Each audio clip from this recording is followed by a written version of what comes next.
There's no good or bad. Shit happens. It's life. I met all sorts of people, been in all sorts of situations. And I came out without a scratch. Never been to jail. 3 shots never touched me. 3 shots never touched me. I came out unscathed. It's very rare. Oftentimes, I really do forget that Jay-Z really is a Coca-Cola rapper. Like, he probably thought he was doing the community justice when he was selling crack. In the same way he was exploiting his community as a drug dealer, he's doing it with the Super Bowl and all these other business exploits. Right now, he's in a real safe space. He created this real safe aura. Even some of Jay-Z's loudest supporters are starting to switch sides now. For years, people stood 10 toes down defending him. They believed he represented what they wanted to see, a symbol of success rising from struggle, proof that someone from their background could really win big.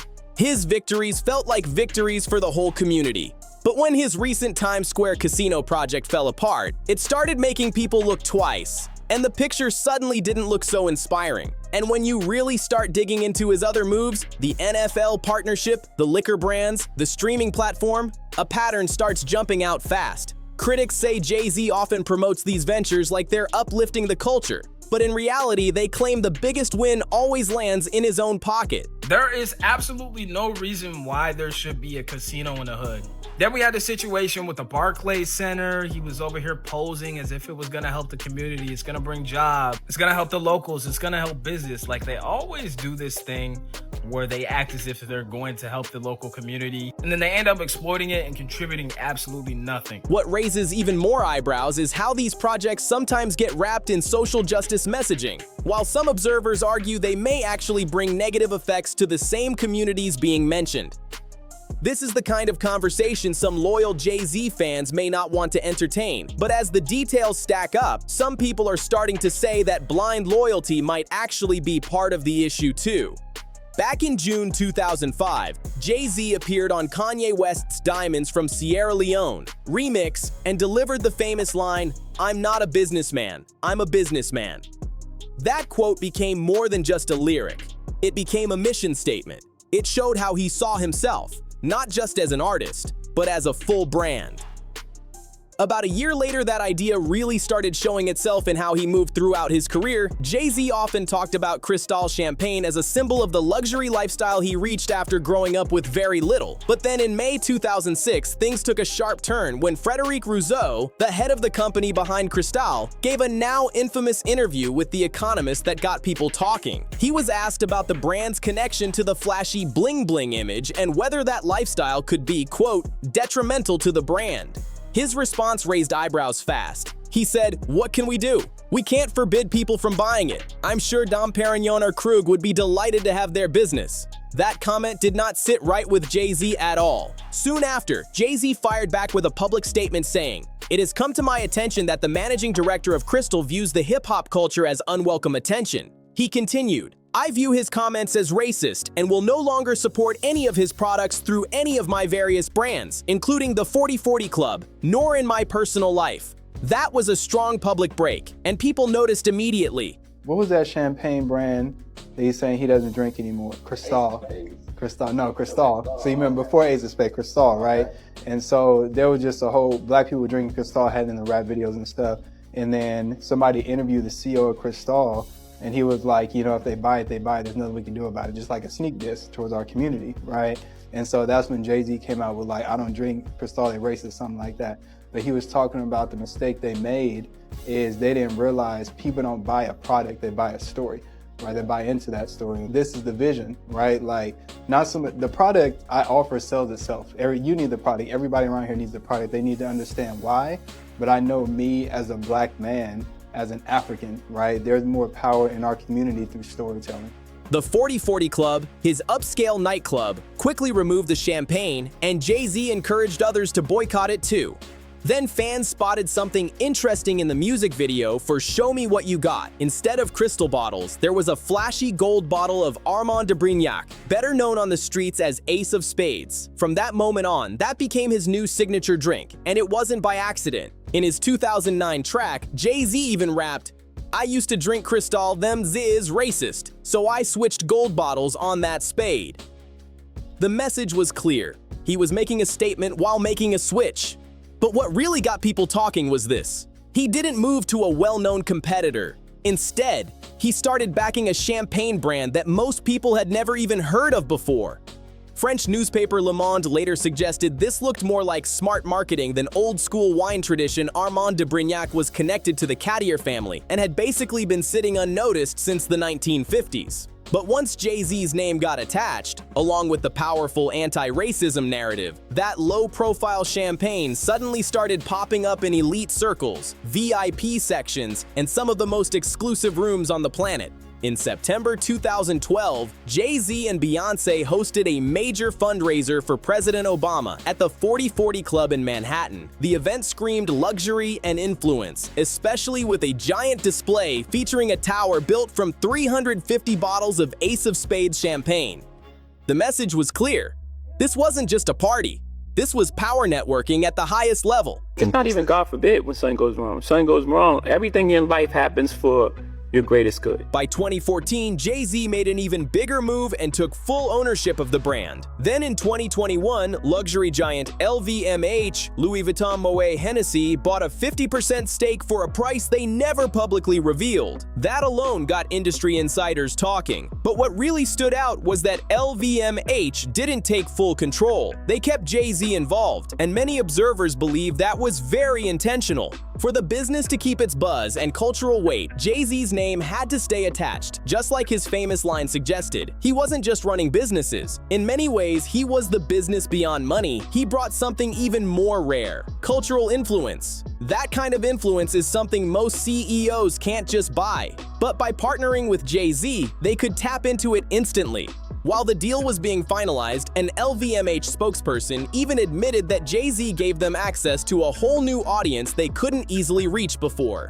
That says a lot about his reach. Some people even say he has a Midas touch, that almost anything he puts his name on suddenly turns into serious money. He pulled off a similar play with Bacardi too. In 2012, he became the public face of Douce Cognac, helping push the brand into the spotlight. Then in 2023, he reportedly sold his stake for a massive $750 million. That kind of exit definitely got attention across both the business and music worlds. But there's another story that shows just how valuable Jay-Z's connections and branding power can be. In some cases, working with him wasn't just about profit, it was about access, status, and cultural relevance. Then in January 2015, just 3 months after securing full control of Ace of Spades, Jay-Z made another bold move.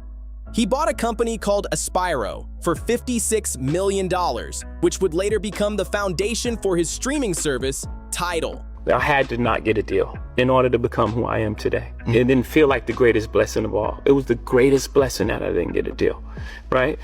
So again, everything in your life, it's not happening to you, it's happening for you. What made this different from platforms like Spotify was the promise behind it. Tidal was marketed as a platform built to empower artists and make sure musicians actually received fair pay for their work. Alongside Jay-Z, other huge names like Rihanna, Beyoncé, Madonna, Kanye West, Daft Punk, and Jack White were also given ownership stakes in the company. This wasn't just another tech launch. It was presented like a major artist takeover of the streaming world. At the official launch event, Alicia Keys stood front and center, delivering an emotional speech about fairness and artists taking control of their value. When it came to the actual product Jay-Z was promoting, it honestly wasn't dramatically different from Spotify. Tidal offered slightly better sound quality, while Spotify had a free ad-supported option that made it easier for casual listeners to jump in. For most everyday users, the two platforms looked almost the same on the surface. The biggest difference came down to artist payouts. Tidal was promoted as paying artists around 1 cent per stream, while Spotify was often reported to pay somewhere between 1/3 and 1/4 of a cent. Because of that, some fans chose Tidal not because of features, but because they felt it was the more ethical choice. Supporting it felt like supporting artists directly. Another major selling point was how Tidal was described as a Black-owned business, led by a hip-hop icon. That branding became a powerful part of the marketing message. During a promotional Tidal B-Sides concert, Jay-Z used strong language while talking about artist pay and fairness in the industry. During the performance, he rapped, "I feel like YouTube is the biggest culprit. Them dudes pay you 1/10 of what you're supposed to get. You know people die for equal pay. Right. You know when I work, I ain't your slave. Right." He also performed lyrics referencing real-world tragedies, saying, "Well, I can't tell how the way they killed Freddie Gray. Right. Shot down Mike Brown. How they did Trey. Right." The performance blended business, culture, and serious social topics in a way that got people talking. In another lyric, he said, "Let them continue choking. We going Tidal. I came in this game independent, right? Tidal my own lane. Same difference." From Jay-Z's perspective, the names of Trayvon Martin, Freddie Gray, and Mike Brown, all black men whose deaths sparked national outrage, were tied to the bigger message he was pushing about fairness and independence in the music business. At least from his viewpoint, the injustice he believed they faced connected to his push for artists to have more control. But even though Tidal was promoted as a black-owned business, critics pointed out that the company structure looked similar to other streaming services. Spotify's headquarters were based in Sweden, while Tidal operated out of Norway. Photos of Tidal's main office showed a team that appeared mostly white Norwegian, though Norway itself is a largely white country, which some said added context to that reality. One real advantage Tidal did have was exclusive content. For a while, it was the only place fans could hear major releases like Kanye West's The Life of Pablo, Beyoncé's Lemonade, and Lil Wayne's Free Weezy album. That exclusivity gave the platform serious buzz and made fans feel like they had to join if they wanted access. But controversy showed up again when a Norwegian newspaper published an investigation raising questions about the company's subscriber numbers. In September 2015, Tidal announced it had reached 1 million users and was still growing. However, the report claimed internal documents suggested the number might have been closer to about 830,000. Those claims sparked debate, although the full details were never completely settled. Regardless of whether those numbers were accurate or not, the following years showed how tough the streaming wars really were. Despite a promising $200 million partnership deal with Sprint in 2017, Tidal remained a much smaller player. By 2020, the platform reportedly had around 3 million subscribers, while Spotify had about 345 million, and Apple Music had around 60 million. The gap showed just how brutal the competition in streaming had become. Even with numbers that didn't look very impressive next to the competition, Jay-Z still somehow managed to land on his feet. Just weeks after his Ace of Spades deal in 2021, Twitter co-founder Jack Dorsey announced that his company Square was buying a majority stake in Tidal for about $297 million. That move surprised a lot of people in both tech and music.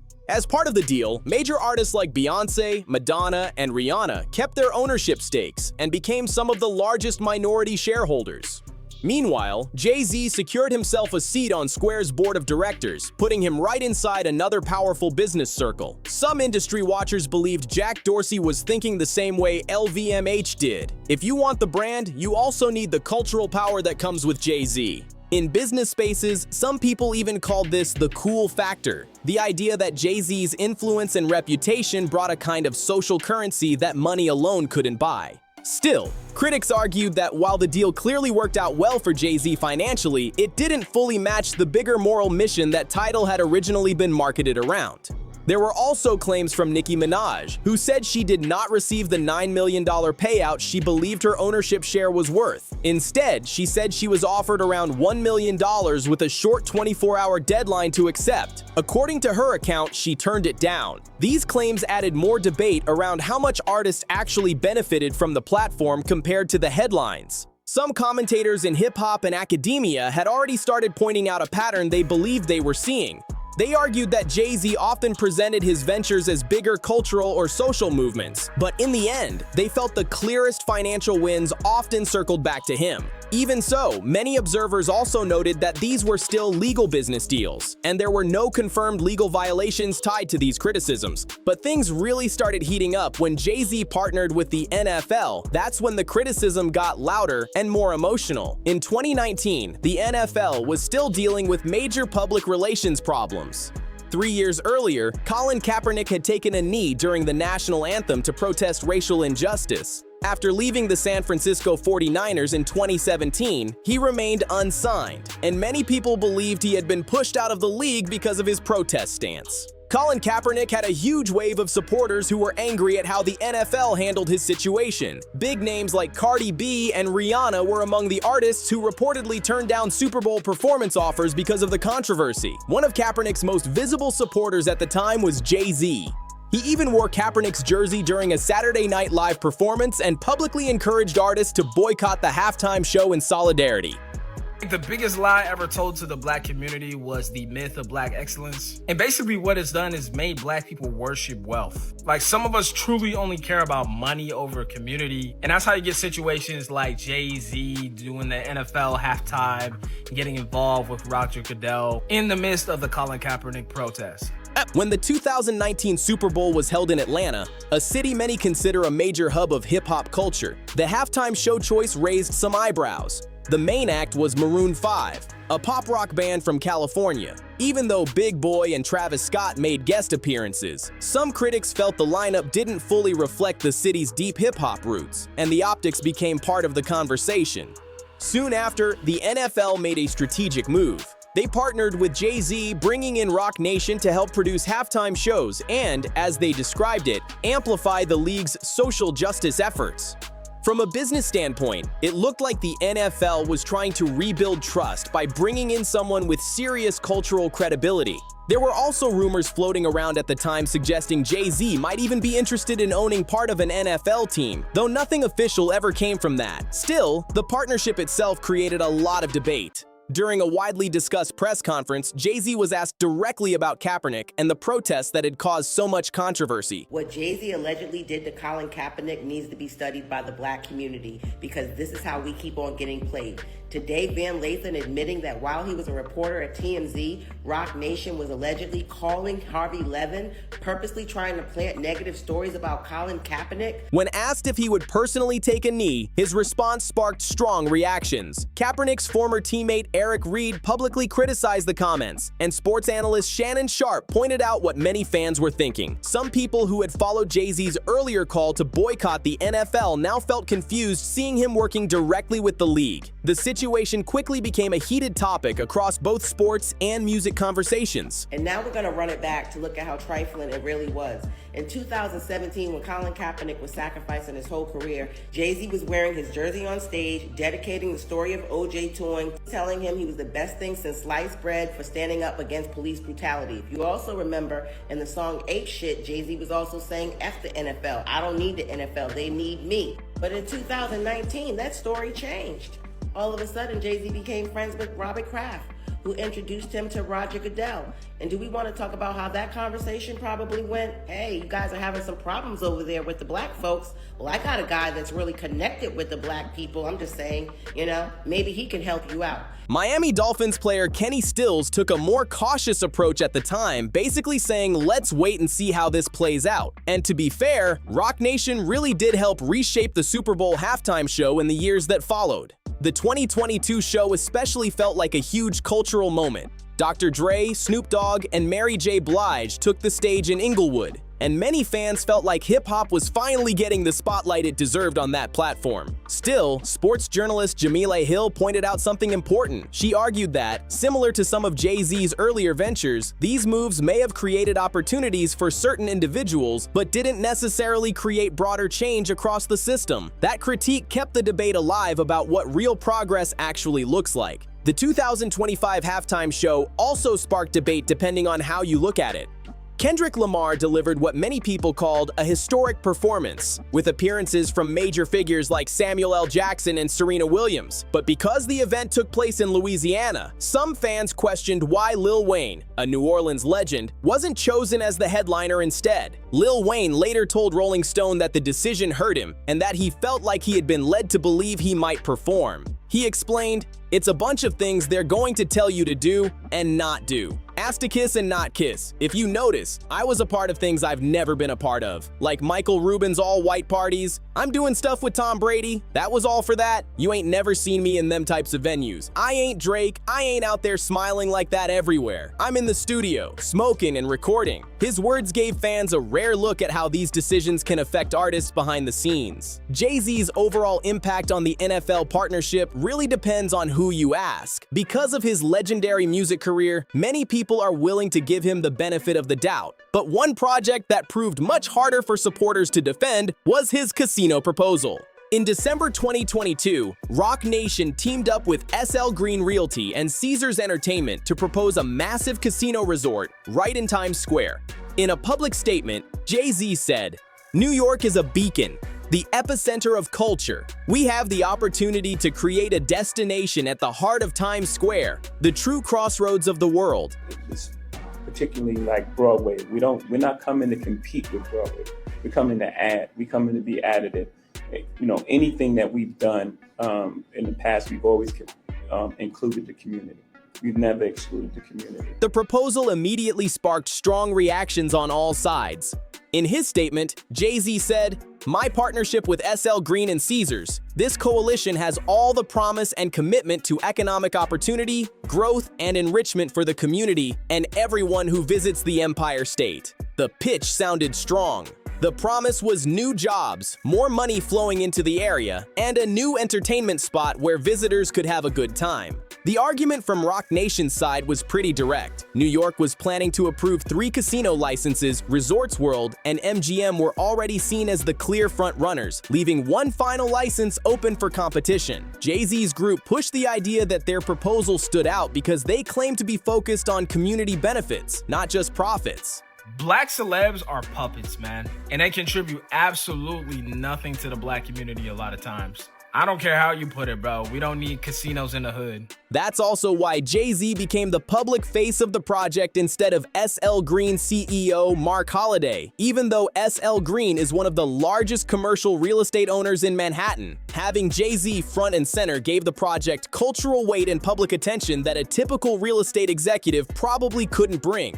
But the real debate came down to one big question. Were Jay-Z and Roc Nation truly putting the community first? A group called the Broadway League, a union connected to theater workers, helped organize a coalition of residents, local businesses, and community groups who strongly opposed the plan. They pushed back hard against the idea that the casino would help the neighborhood. According to research they cited, about 67% of Midtown residents were against the proposal. Critics also argued that instead of boosting the community, casinos in major cities can sometimes create new problems. On their website they stated, "Research shows that Las Vegas-aside casinos don't meaningfully drive new tourism.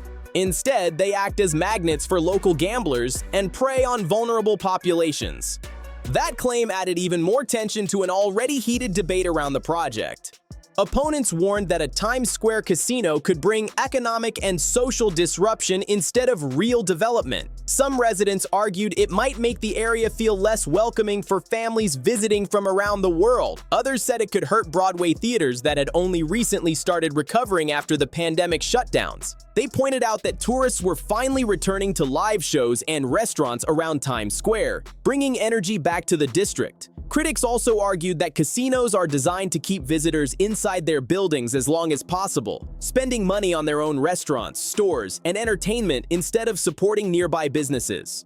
According to their claims, that could put pressure on the more than 90,000 local jobs tied to surrounding businesses. Roc Nation responded quickly with their own statement defending the proposal. They said they had a strong history of turning promises into real action and putting New York City residents first. Their message emphasized inclusion, saying their vision was for people of all races, religions, ethnicities, genders, orientations, and economic backgrounds. They argued that any winning bid should come from an organization with a history of fair hiring, representation, and reform, while groups with records of harming vulnerable communities should not be part of New York's future. To respond directly to concerns from the Broadway community, Roc Nation also highlighted a $115 million commitment toward theater-related programs. This included funding for diverse productions and even childcare support for Broadway workers and their families.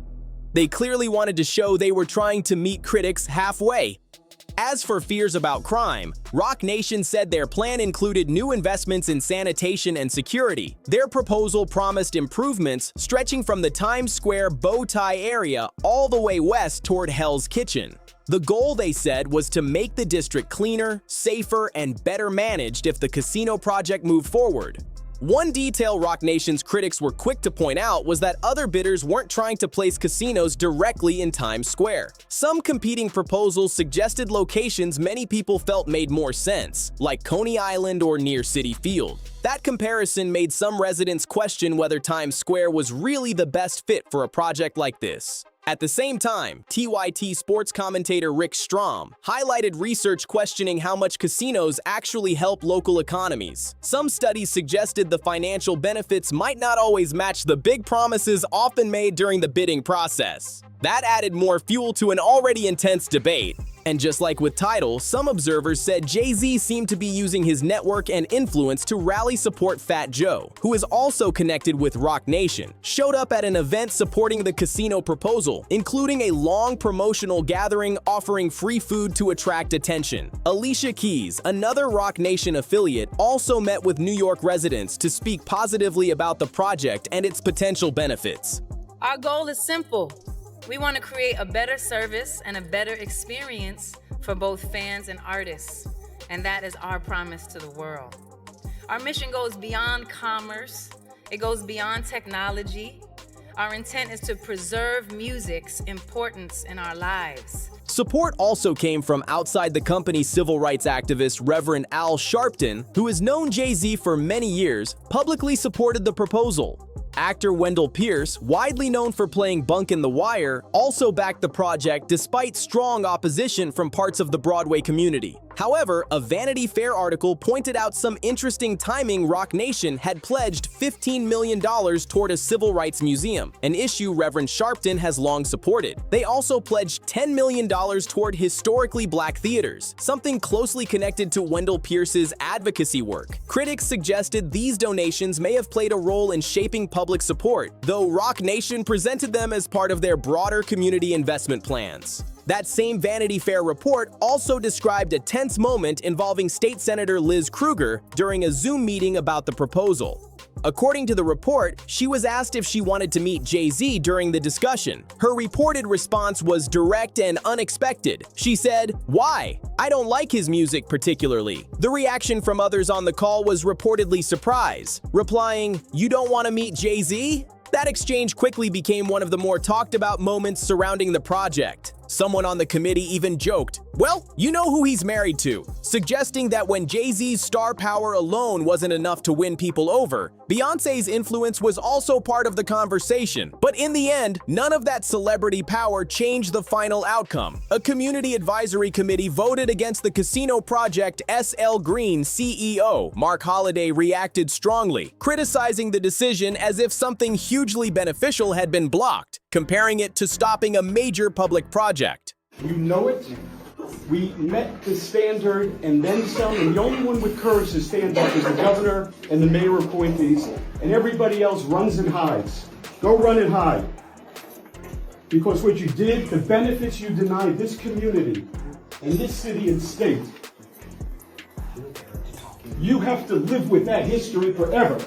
There's also a growing conversation around the idea that while Jay-Z absolutely has the right to invest his money however he wants, some critics feel he shouldn't always frame these ventures as moral missions if the outcomes are still debated. That tension is why he's been criticized in some left-leaning spaces as a black capitalist, a label that sparks strong opinions on both sides. Jay-Z has sometimes mentioned that he was born on the same day Fred Hampton was killed, a historical figure known for his activism and socialist views. But interestingly, criticism hasn't only come from one political direction. Even DJ Academics, who has said he supported Donald Trump, has questioned the use of social justice themes in business marketing and argued Jay-Z has become a powerful figure within the establishment system. At the end of the day, Jay-Z represents different things depending on who you ask. To some, he's a legendary artist. To others, he's a sharp entrepreneur. And to many, he's also seen as an activist voice. But just like money and business can go up or down, public goodwill can change too.